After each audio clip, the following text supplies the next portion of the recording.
अस्सलाम वालेकुम। आज की वीडियो है मायब सुखन। इससे पहले जो वीडियो मैंने पोस्ट की थी जिसमें अरकान के बारे में आपसे टेस्ट लिया था, आपने उसे बहुत पसंद किया। इससे मेरा हौसला बढ़ा तो मैंने ये वीडियो बनाई मायब सुखन। इसमें आपको बताया जाएगा कि कहाँ कहाँ पर किस मिसरे में कौन सा ऐब है, और आपको पहचानना भी है कि पहले तो समझा दिया जाएगा, उसके बाद आपसे पूछा जाएगा कि इस मिसरे में कौन सा ऐब है, तो वो आपको बताना है। तो चलिए वीडियो शुरू करते हैं। देखिए, एक है बेहुदा और बाज़ारी ज़बान इस्तेमाल करना। तो ये किस ऐब में आता है? बेहुदा और बाज़ारी ज़बान इस्तेमाल करना। तो ये आता है इब्तिज़ाल में। इब्तिज़ाल की मिसाल मैं बाद में दूंगा, मतलब आपसे ही पूछूंगा। बेहुदा और बाज़ारी ज़बान, ये याद रखना है आपको। कौन सा मिसरा ऐसा होगा है जिसमें इस तरह का इस्तेमाल होता है, आपको पहचानना है। फिर आप उसकी पहचान करेंगे और कहेंगे इब्तिज़ाल। तो आपने जान लिया, इब्तिज़ाल एक ऐसा ऐब है जिसमें बेहुदा और बाज़ारी ज़बान का इस्तेमाल किया जाता है। उसके बाद है एक मिसरा में आप और दूसरे मिसरे में तुम का इस्तेमाल अगर किया जाए तो उसे शुतुर गुरबा कहते हैं। मीर मोमिन खां मोमिन की गज़ल में भी ये देखा गया है। जिसे आप कहते थे बावफ़ा, जिसे आप गिनते थे आशना, मैं वही हूँ मोमिन मुब्तला, तुम्हें याद हो कि न याद हो। एक जगह आप का इस्तेमाल है, एक जगह तुम का इस्तेमाल है, तो इसे शुतुर गुरबा कहते हैं। ये बहुत बड़ी ख़ामी है। उसके बाद है वज़न के लिए, यानी वज़न के लिए गैर ज़रूरी अल्फाज को मिसरे में भर देना, यानी भर्ती का शेर जिसको कहते हैं। वो लफ्ज़, ये भर्ती का लफ्ज़ यानी वो लफ्ज़ जिसकी ज़रूरत ना हो, लेकिन वज़न को पूरा करने के लिए लोग क्या करते हैं, उस लफ्ज़ का इस्तेमाल कर लेते हैं। इसको हश्व कहा जाता है। ये भी ख़ामी है। उसके बाद है ऐसे गैर मानूस अल्फाज का इस्तेमाल जिनके मानी लुग़त देखे बग़ैर मालूम ही ना हो सके। तो गैर मानूस यानी एक ऐसा लफ्ज़ हो जो इस्तेमाल ही नहीं हो, लोगों ने सुना ही नहीं हो जिसके बारे में, तो उसको गराबत कहा जाता है। बड़े बड़े शोरा के यहाँ भी ये ख़ामी देखने को मिलती है। तो आपने जान लिया, गराबत यानी गैर मानूस अल्फाज का इस्तेमाल हो तो गराबत कहलाता है। इसी तरह फ़ुसहा के ख़िलाफ़ नई तराकीब बनाना, मसलन हिंदी मुज़ाफ़ इलैह बनाना या हिंदी मातूफ़ इलैह बनाना, तो ये सब ज़ोफ़े तालीफ़ में है। जैसे दिन ब दिन कहना, दिन तो उर्दू लफ्ज़ है, ब फ़ारसी लफ्ज़ है। दिन यानी उर्दू के साथ फ़ारसी को जोड़ दिया, ये गलत है। रोज़ बरोज़ सही है। तो ये ज़ोफ़े तालीफ़ है। उसके बाद है हम मखरज या करीबुल मखरज हरूफ का एक साथ आना, इसको तनाफुर कहा जाता है ना। जैसे मैंने कह दिया कर रहा है, तो यहाँ अपना आपने कर रहे और रहा कर रहे, ये दोनों मतलब एक तकरार सी हो रही है। तो इस तरह के हरूफ यानी हम में, तो यहाँ दो मीम एक साथ इस्तेमाल हुआ, अलग अलग लफ्ज़ हैं लेकिन दो मीम एक साथ इस्तेमाल हुआ, तो इससे क्या होता है, बोलने में दुश्वारी होती है। तो इसको तनाफुर कहा जाता है। ये भी बहुत बड़ा ऐब है। उसके बाद है मतला के अलावा किसी शेर के पहले मिसरे में रदीफ़ या उसका कोई जुज़ आ जाए। देखिए, मतला का दोनों मिसरा ऐसा होता है जिसमें काफ़ी और रदीफ़ की पाबंदी होती है, लेकिन मतला के अलावा अगर कोई ऐसा शेर हो उसमें उसके पहले मिसरे में अगर रदीफ़ या रदीफ़ का कोई हिस्सा आ जाए तो उसे कहते हैं तकाबुल रदीफ़ैन। उसके बाद ईता, तो आप जानते ही हैं, ईता है काफ़ियों में कलमा आखिर की तकरार को।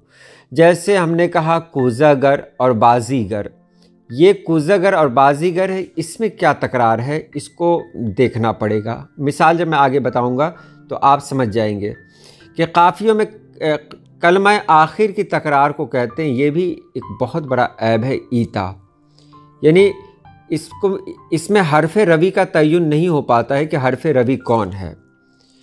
उसके बाद है, आप मिसाल देखें, यहाँ देखें,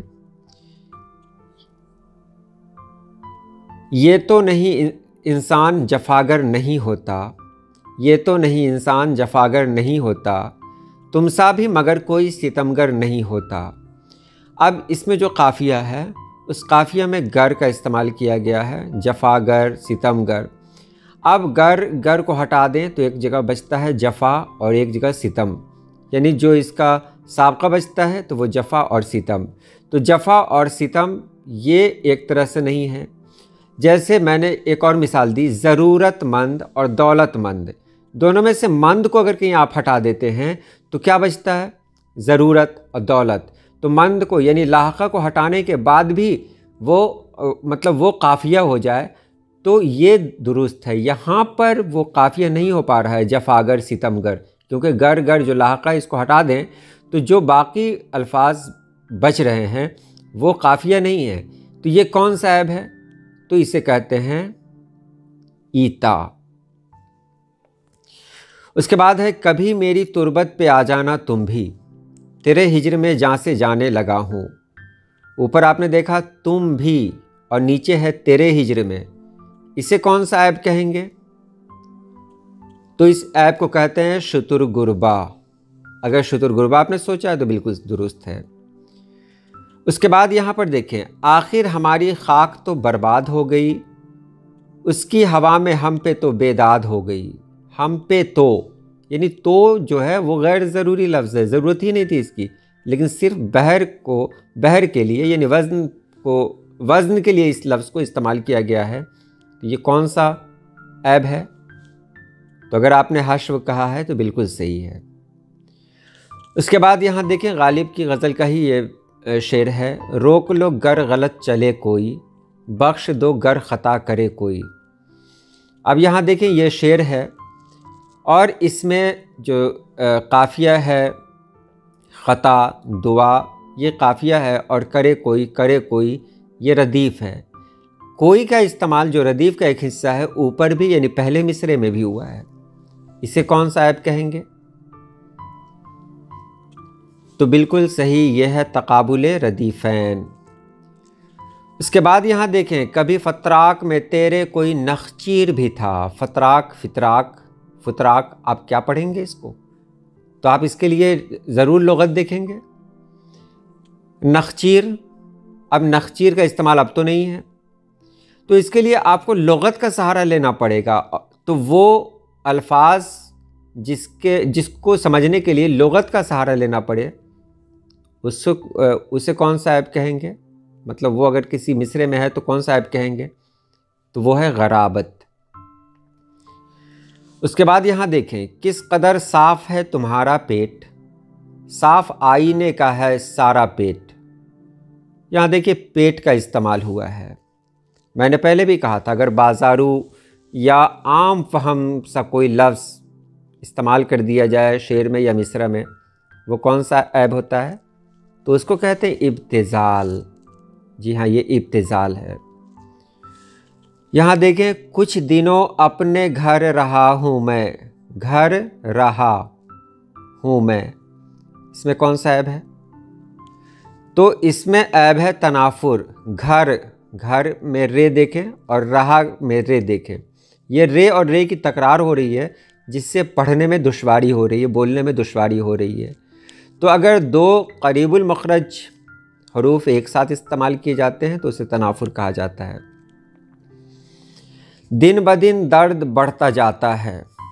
اب دیکھیں دن بدن اردو اور فارسی کی ترکیب یہاں استعمال کی گئی، یا ہندی کہیں، دن تو ہندی کا لفظ ہے، ہندی میں فارسی کو جوڑ دیا گیا۔ اب کیا کہیں گے اس کو؟ با کا استعمال جو فارسی ہے، فارسی کے ساتھ تو فارسی استعمال کرنا ہے، یہاں ہونا چاہیے روز بروز۔ تو یہی ہے ذوف تالیف۔ تو آج کے لیے اتنا ہی، انشاءاللہ پھر ملتے ہیں کسی نئی ویڈیو میں۔ اللہ پاک آپ سبھی لوگوں کو خوش رکھے، آباد رکھے۔ اللہ حافظ۔